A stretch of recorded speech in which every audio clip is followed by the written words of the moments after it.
और इसके साथ साथ नाज़रीन प्रोग्राम का बाकायदा आगाज़ कर लेते हैं।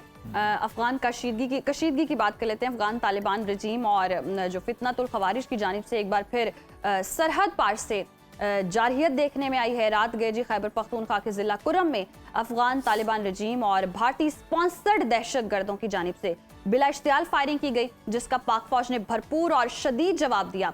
इसके नतीजे में हम देख रहे हैं जो काबिज तालिबान फोर्स को भारी नुकसान भी पहुंचा है और मुतादिद चेक पोस्टों पर आग भड़क उठी है। पाक फौज ने एक ही घंटे में एक चलता हुआ टैंक और 5 चौकियां तबाह कर दी हैं। हमला इतना शदीद था कि जो काबिज अफगान तालिबान थे वो लाशें पोस्टों पर छोड़कर फरार हो गए। सिक्योरिटी ज़राए का यह कहना है कि पाक फौज की इस अहम कार्रवाई में फितना अल खारिज के एक अहम कमांडर की हलाकत की इत्तलात है। इससे पहले वजारत खारजा की जानिब से गैर मुल्की सफीरों को पाक अफगान सरहदी सूरत हाल पर ब्रीफिंग भी दी गई। सेक्रेटरी खारजा की जानिब से दी गई ब्रीफिंग में इलाकाई सालमियत और कौमी सलामती के तहफ़्फ़ुज़ के गैर मुतसलसल अज़्म का इजहार किया गया।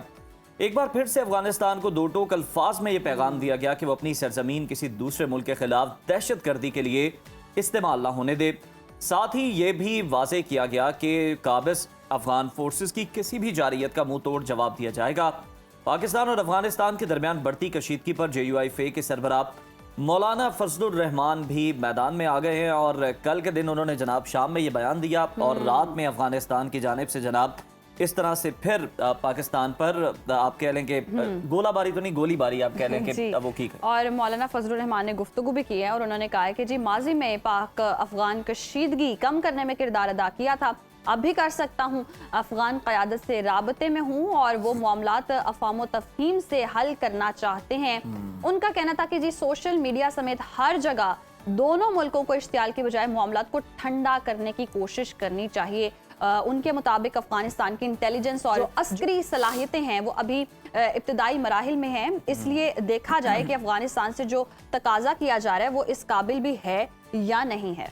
इसी तमाम तर सूरत हाल पर डिस्कशन कर लेते हैं। हमें ज्वाइन किया ब्रिगेडियर रिटायर्ड मसूद अहमद खान साहब ने। सर बहुत शुक्रिया आपके वक्त का। काबिज अफगान तालिबान और फितना अल खारिज की जानिब से रात गए फिर बिला इश्तियाल फायरिंग की गई है, जिस पर पाक फौज ने मुंह तोड़ जवाब दिया और न सिर्फ जवाब दिया बल्कि ताक कर निशाने भी लगाए, जिसके मनाजिर भी पूरी दुनिया को दिखाए। सर अब लॉन्ग टर्म में आप क्या समझते हैं इन दहशत गर्दों को, और ये जो दहशत गर्दी की जा रही है सरहद पर, इसको किस तरह से कंट्रोल किया जा सकता है?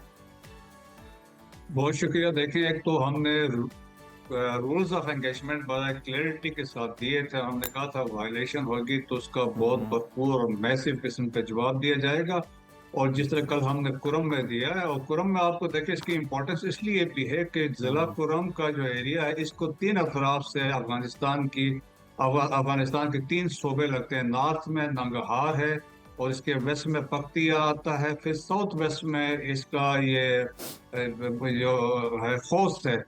और इन तीनों प्रोविंसेस में ये दहशतगर्द जो ग्रुप्स हैं, खास तौर पे इसमें नूर वली महसूद ग्रुप का भी शामिल है, लेकिन मेजॉरिटी खोस्त वाली साइड में जब हम बात करते हैं तो गुल बहादुर ग्रुप के लोग यहाँ पे हैं। फिर तालिबान रजीम के लोग भी यहाँ पे मौजूद हैं जो उनको फैसिलिटेट करते हैं, और पास हिस्ट्री भी यहाँ पे रही है क्योंकि यहाँ पे क्रॉसिंग है, खरलाची हमारी तरफ से है, डन पटन है, पख्तिया का एरिया है। यहाँ से हमेशा यहाँ पे पास में भी पिछले मई में भी हुआ था, यहाँ सितंबर में भी यहाँ पे हुआ था वाकयात जिसमें बॉर्डर क्लैशेस हुए, तो उस वक्त भी हमने इनको सबक सिखाया था। लेकिन जो कल का वाकया हुआ जिस तरीके से वहाँ पे जी, एक तो हमने इनके 3 वेपन सिस्टम थे, एक MBRL वेपन सिस्टम वहाँ पे था, टैंक था, और इसके अलावा एक हम भी थी वो भी उड़ाया, उसके अलावा जो पोस्टें थी वो तबाह की। और 50 दहशतगर्द जो हैं, जो ख्वारिज थे या रजीम के लोग थे, वो मारे गए हैं, और वो लोग वहाँ से भाग गए थे और झंडा लहरा के व्हाइट फ्लैग वहाँ लहरा दिया था, जिस तरह इंडिया ने LOC पे लहराया था जी। अब एलिमिनेशन की जो बात है कि ये मैनस जो है कि अब internationally there is a realisation, और जिस तरीके से इंटरनेशनल कम्युनिटी देखें कि जो एक अपने गलत बयानी की थी मुत्तकीन इंडिया में बैठ के कि बाकियों के साथ हमारे अच्छे ताल्लुकात हैं, तो झूठ बोल रहे थे। आप देखें ईस्टर्न तुर्किस्तान इस्लामिक मूवमेंट, वहाँ पे चाइनीज को बड़ा सीरियस कंसर्न है, और चाइनीज को मनाने के लिए उन्होंने उनको कुछ को रिलोकेट भी किया है, तो वो वहाँ पे उसका झूठ साबित हुआ। इस्लामिक मूवमेंट ऑफ उज़्बेकिस्तान वहाँ पे है, जो दहशतगर्द ग्रुप है वो उज़्बेकिस्तान में अपना एक ब्रांड लेके आना चाहते हैं। फिर तहरीक तालिबान ताजिकिस्तान है, ताजिकिस्तान को वहाँ पे थ्रेट कर रही है, 17 ग्रुप्स हैं जो पाकिस्तान को थ्रेट कर रहे हैं, जैश ए दल ईरान को थ्रेट कर रहे हैं, इस्लामिक स्टेट जो है वो रशिया को थ्रेट कर रहा है और बाकी इंटरनेशनल कम्युनिटी को। अल कायदा जिसके लिए 9/11 के बाद के हमले हुए थे वो दोबारा मुनज़्ज़म हो गया है। सो वहाँ पे अब रियलाइजेशन दुनिया भर में ये है कि यहाँ पे खास तौर पे 3 वो कहते हैं, अल कायदा, इस्लामिक स्टेट और इसके बाद ये फितना और ख्वारिज जो है ये एक ग्लोबल थ्रेट के तौर पे डेवलप हो रहे हैं, यहाँ पे मुनज़्ज़म हो चुके हैं। सो सीरियस कंसिडरेशन है फ्यूचर में इंटरनेशनल कम्युनिटी की। एक इसमें हो सकता है जिस वार ऑन टेरर में जॉइंट हो सकता है सब्सिक्वेंट हो, और अब ball is in the court of Afghan regime अगर वो चाहते हैं, वरना जो जिस तरीके से अंदर के हालात हैं आप देखें कि डिवीजन है। यकीनन मसूद साहब बिल्कुल दुरुस्त फरमाया आपने, और ग्लोबल टेरर के तौर पर अब ये सामने आ रहे हैं अफगान तालिबान रजीम हो और भारतीय स्पॉन्सर्ड दहशत गर्दों का जो गठजोड़ है खित्ते के लिए, खासतौर पर पाकिस्तान के लिए किस हद तक खतरनाक साबित होगा, और इससे निपटने के लिए अब हमें हिकमत अमली क्या अपनानी होगी, क्या जरूरी है, वक्त की क्या जरूरत है, और कैसे इनका जो है वो मुकाबला किया जा सकता है। देखिए जिस तरह मैंने बताया मेरा 17 ग्रुप्स हैं, लेकिन मेजर 2 ग्रुप्स हैं जो खैबर पख्तूनख्वा को थ्रेट कर रहे हैं। गुल बहादुर ग्रुप है, नूर वली महसूद ग्रुप है, और फिदरल हिंदुस्तान जो है वो बलोचिस्तान स्पेसिफिक है, कराची है, वहाँ पे BLA मजीद ब्रिगेड वाले हैं। तो पाकिस्तान ने जो एक तो ये देखिए हमारी अफगान पॉलिसी बड़ी क्लैरिटी है और इसमें कोई शक नहीं है, जब से फील्ड मार्शल ने टेक ओवर किया है। So there is a clear cut Afghan policy, और उसमें ये है कि स्टेटस को नहीं होगा, कोई बाईबंदी की बात नहीं होगी, कोई माजूरत नहीं होगी, कोई रिलैक्सेशन नहीं होगी। We have to act like a hard state. अब दुनिया तो हमें मान गई we are a power no, so हम अब भी किसी के बात मानने को तैयार नहीं है। ठीक है, जब कानून के मुताबिक बात होगी तो होगी, बातचीत होगी तो होगी, लेकिन कोई कंप्रोमाइज नहीं होगा। सेकंड, रूल्स ऑफ एंगेजमेंट हमने क्लियर कर दिया है। इवन कल हमारे जो फॉरेन ऑफिस ने जो ब्रीफिंग दी है डिप्लोमेट्स को, वहां पे भी ये बताया गया है वी विल नॉट अलाउ कि हमारी सॉवरेनिटी की वायलेशन हो।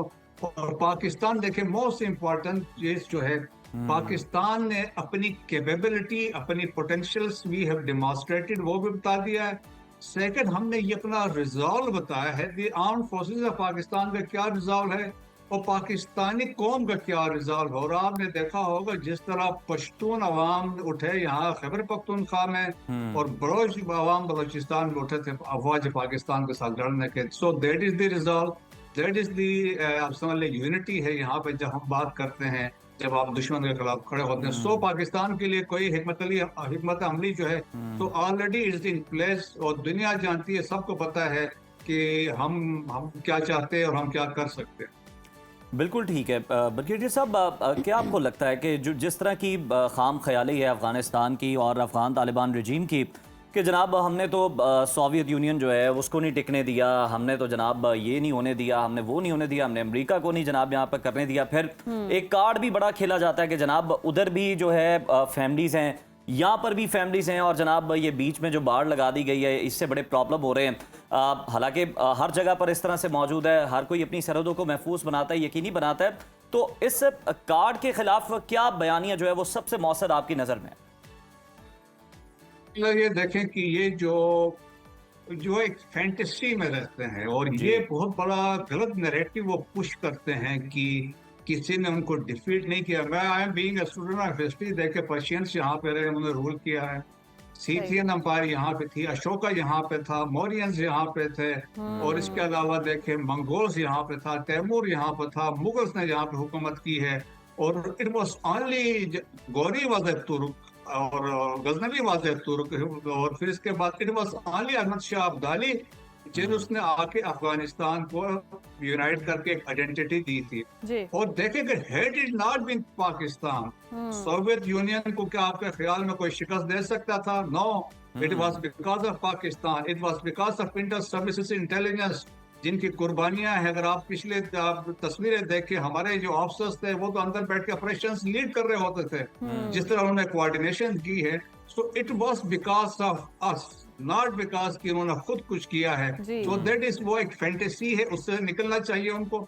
सेकंड, यहाँ पे आप बात करते हैं दिस इंटरनेशनल बॉर्डर की ये जो लोग टर्म यूज करते हैं डिफरेंट लाइन, मेरा ख्याल में वो पाकिस्तान के मफाद में लोग इस्तेमाल नहीं करते, इवन पाकिस्तान में ये लोग करते हैं। This is a recognise international border between two sovereign states, और इसकी एक बड़ी क्रेडिबिलिटी है और ये साइन हुआ है। It has been recognised by Afghanistan ने खुद भी किया है, इंटरनेशनल कम्युनिटी भी मानती है, यूनाइटेड किंगडम जिसने किया है वो मानते हैं, सिक्योरिटी काउंसिल मानती है। So this is no doubt. Imaginary line का क्या मतलब है भाई? देखो कि पश्तून तो हमारे तरफ 4 करोड़ हैं, जी उस तरफ तो 1.5 करोड़ बैठे हैं, तो उनको हमारे पास आके ज्वाइन करना चाहिए। मेजॉरिटी में तो हम बैठे, यहाँ पश्तून तो सबसे ज्यादा मुहिब वतन है, हर चीज में पश्तून है, सबसे ज्यादा कुर्बानियां यहाँ पश्तूनों ने दी है राइट फ्रॉम 1947।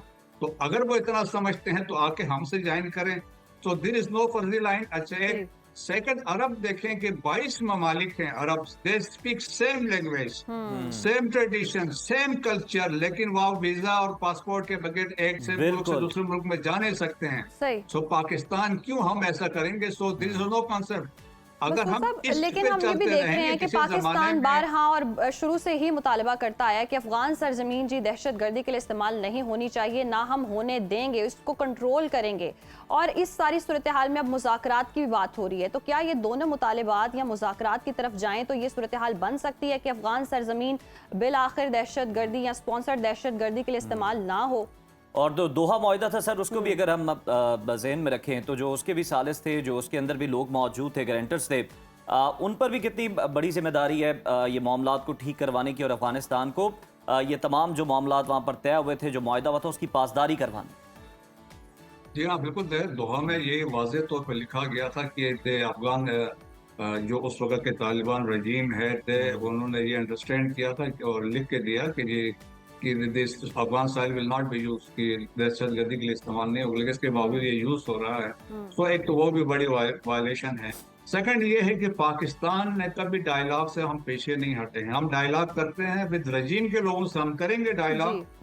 अगर तीसरा कोई फरीक आके इसमें बात करना चाहता है, लाइक सऊदीज ने जो शो किया है कंसर्न, या इसके अलावा कतरीज ने किया है, तो दे आर वेलकम। लेकिन हमने जाके अपना किसी को रिक्वेस्ट नहीं करना है कि हम करें, लेकिन हम डायलॉग पे बिलीव करते हैं। We are a responsible country. लेकिन हमने बड़ा सिंपल कहा है, जब वायलेशन होगी तो rules of engagement are very clear, हम कोई टॉलरेट नहीं करें। तो ब्रिगेडियर साहब, ऐसे में मौलाना फजलुर रहमान मैदान में आए, वो कहते हैं कि पाक अफगान जो कशीदगी है वो कम करवा सकते हैं, माजी में भी उन्होंने कम करवाई थी, किरदार अदा किया था, तो अभी भी वो तैयार हैं। तो क्या सियासी और सिफारती सालसी ये मामला हल कर सकती है? देखें, ये मौलाना फजलुर रहमान एक ऑनरेबल आदमी है और उनका एक बड़ा इन्फ्लुएंस है, पाकिस्तान में भी है, उस तरफ भी है। तो लास्ट टाइम भी वो एक दफा गए थे, तो वो एक कंस्ट्रक्टिव किरदार लेकिन अदा कर सकते हैं। लेकिन हमने पास्ट में देखा है कि जिस तरीके से आपने देखे, यहाँ से उलमा यहाँ से गए थे, जैत उलमा, देवबंद स्कूल ऑफ थॉट के लोग थे, मुफ्ती तकी उस्मानी उसमें शामिल थे। लेकिन ये जो दहशतगर्द ग्रुप्स थे, उन्होंने उनकी इज्जत वहाँ पे नहीं की, उनकी चीजें, उन्होंने बातें नहीं मानी। इसके बाद हमारे नजरियाती कौंसिल वाले भी यहाँ से गए, तो बहुत सारे लोग गए थे। तो एज सच कोई वो system that was not fruitful. अभी जो दावे कर रहे थे कि खैबर पख्तूनख्वा के गवर्नमेंट का हम जरगा भेजेंगे, भाई जरगा क्यों भेजेंगे? आप स्टेट विद स्टेट में नहीं कर सकते, वो आपकी बात सुनते नहीं है, वो आपसे नफरत करते हैं और आप कहते हैं जाके जरगा भेजेंगे। भाई it is the state of Pakistan जिसने डिसाइड करना है। अगर स्टेट डिसाइड करती है कि मौलाना फजलुर रहमान जा सकते हैं तो वी कैन गो, लेकिन एक प्रोविंशियल असेंबली में लोग बैठ के तो अपना आपको फैसला तो नहीं कर सकते। दैट इज अगेंस्ट जो आपके अगेंस्ट स्टेट ऑफ पाकिस्तान है। लेकिन यकीनन बातचीत के लिए तमाम दरवाजे हमेशा खुले होते हैं, डायलॉग तो होती रहेगी, बट द काइनेटिक जो अप्रोच है वो कभी भी खत्म नहीं होगी। That will continue as long as यहाँ से वो एग्री करते हैं कि ये हाइट हाउस को डिसमेंटल करेंगे, जो आई डोंट थिंक सो वो ऐसा करेंगे, क्योंकि अब इंडिया के साथ साजबाज उन्होंने कर ली है। एक तालिबान रजीम के 2.0 रजीम जो है, they are now in nexus with the Hindutva republic. So हम आगे फ्यूचर में कोई हम इनसे नहीं देखते हैं कि ये हमारी कोई चीज उस पर होगा। लेकिन ये है पाकिस्तान विल नॉट अभी जाके वी विल नॉट स्टॉप कि हमारा लिवरेजेस से वी विल यूज देम और हम इनको कंट्रोल पे ला सकते हैं। जी अच्छा ब्रिगेडियर साहब, आपसे ये जानना चाहेंगे कि सर ये जो इस तरह की अफगानिस्तान कार्रवाइयाँ कर रहा है, मकसद क्या है, अचीव क्या करना चाहता है? मतलब हिंदुस्तान को खुश करना है क्योंकि हालिया दौरा हुआ है और कुछ ना कुछ जो है वो लो दो के मामला जो हैं वो भी तय हुए हैं। और उसके अलावा क्या इन कार्रवाइयों की आड़ में पाकिस्तान के अंदर कोई जो दहशतगर्द हैं, जो खारजी हैं, क्या उनको भेजने का भी कोई इस तरह का खतरनाक मंसूबा है अफगानिस्तान का? जी बिल्कुल है। देखें ये तश्कीलें आ रही थी और कैसे आ रही जी। थी, अपनी मर्जी से तो नहीं आ रही थी ना। ये तश्कीलें कोई नॉर्थ वजीरिस्तान में आई, ये कुरम में मारे गए हैं, जोब संबाजा में मारे गए, तो ये facilitate general director of intelligence वाले कर रहे थे। और आपने ये भी देखा है मोस्टली देवर अफगान्स, तो उसमें तो इनके साजबाज है जो चतराल में पीछे हमले हुए थे, तो उसमें अलकायदा भी शामिल थे, अफगान नेशनल भी शामिल, अफगान नेशनल आर्मी या ये रजीम के फोर्सेस के लोग शामिल थे और फितना और खारिज के भी थे। तो ये इसमें जो चीजें हैं कि है, लेकिन ये है कि देखें कि इनका मकसद क्या है। एक तो इन्होंने इंडिया की तरह आपको एक्सेप्ट नहीं किया, जिस तरह उनका अभी भी कंसेप्ट है। पहले इसको ड्यूरेंट लाइन कह रहे था, फर्जी लाइन कह रहे हैं, तो सही। वो तो हम इनकी बात, वो तो एक फैंटेसी में रहते हैं, एक वो है। सेकंड वो ये चाहते हैं जो फाटा जो है, एस्ट वाले फाटा है, ये हमें मतलब आप ये दे दें, ये फितना और खारिज को दे दें, यहाँ के वो अपना एक वो स्टेट कायम कर लें और मनमानी करे। और बेसिकली वो चाहते हैं जो उनका इंटरेस्ट है तालिबान रजीम का, वो प्रोटेक्ट करें। उनके देखें इंटरेस्ट पाकिस्तान में है, जिस हम कहते हैं ना इलीगल स्पेक्ट्रम है, उसमें है। और फिर वो चाहते हैं कि फॉल आउट पोजीशन से कल अगर वहां पे सिविल वार होती है तो यहाँ पे वो आके यहाँ पे शेल्टर ले सके। तो वो है, फिर इसको एज ए लिवरेज के तौर पर पाकिस्तान के अगेंस्ट यूज करते हैं, टू प्रेशराइज फॉर डिक्टेशन करने के लिए, एज ए प्रेशर टैक्टिक्स के तौर पे। ये चंद वजूहात है जिसके लिए इनको यूज कर रहे हैं। बट ये इन्होंने पाकिस्तान को एक्सेप्ट नहीं किया है। असल बात ये है, आज जब जाके आप इंडिया के साथ मिल सकते हैं तो इसका मतलब है हमने जो पिछले 45 साल में, अगर 79 से शुरू कर दें, हमने जो कुर्बानियां अफगानिस्तान के दी थी, आप मुझे बताएं कि हमारे लिए उन्होंने आज तक किया कि right from 1947 Afghanistan was the first country जो जिसने हमारी oppose our admission to United Nation and last country to recognise Pakistan. और उसके बाद एक लॉन्ग हिस्ट्री है, पाकिस्तान को इंडिया के साथ मिलकर डिस्टेबलाइज करने की कोशिश की। और हम तो 55 लाख रेफ्यूजीज लेके बैठ गए, इनकी जंग लड़ी, हमारे लोगों की शहादतें हुई और हमारी इंटर सर्विसेज इंटेलिजेंस की कंट्रीब्यूशन थी। तो क्या हम सपोर्ट नहीं करते तो ये वहां से सोवियत यूनियन को वहां से निकाल सकते थे? It was not humanly possible. दुनिया मानती है, क्लिप्स मौजूद है, अमेरिकन भी कहते हैं it was Pakistan, so we did it for them. बिल्कुल, हमने सपोर्ट किया, हमने दोस्त माना और फिर भी एहसान फरामोशी की गई। ब्रिगेडियर रिटायर्ड मसूद खान साहब हमारे साथ मौजूद थे। आपके वक्त का शुक्रिया।